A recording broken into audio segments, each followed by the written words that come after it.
ulit. Medyo na-late kami. Actually, start amon nga hanggang 3 p.m. Shout out sa tanan-tanan niya, taga-uton, no? Kagbang-uton. Dili sa, Grenasyon, 41.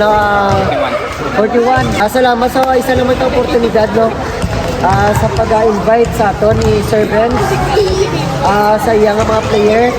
Actually, 15 under, exposure sa 15 under. Ang amon niya pagdayo, improvement sa 15 under. Pero nag-istorya kami ni Sir Benz na niyara siya player na 17, pero okay lang. At least transparent ang amon niya istoryanay. Dili ka makita ang potential nila. Sila bali nagabulo sa ang schedule sa Badyangan. Actually, Badyangan gamitan ni Subong, no? Pero sa okay lang. Salamat na sa taga-Badyangan.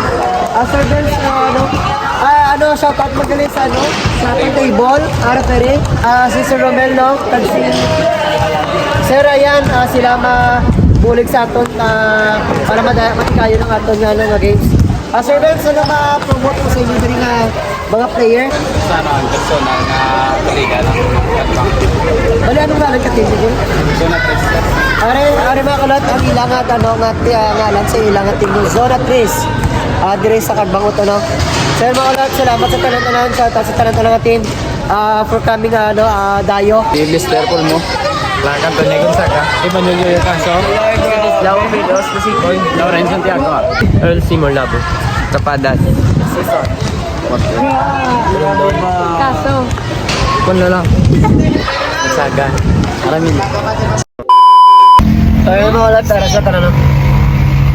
Kaso, dayo kami sa Barangay Uton, Subong. Sakto, sim. Sa dami sa Uton, Subong. Wala ka din naman Badyangan.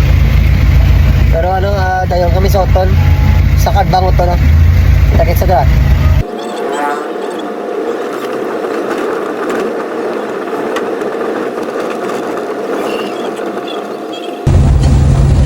So yung mga kulataran mas nagulat. So yung mga kulataran na kami sa nasa gymnasium sa sa Uton. Padre, agis lang. Ayos lang. Sinong wala sa Uton, man? Si Jack, si Bon, Bihay. Kasi na mga kalatan. Rin nag-invite sa atin. Salamat iti boss, no? Sa pag-invite sa atin dito sa player. Ayan. Preparahan kita nila din, no? Sa ilang gym. Medyo late kita, no? Kaya naman salamat sila, no? Ano ng player, no? Malayo na, pero malayo.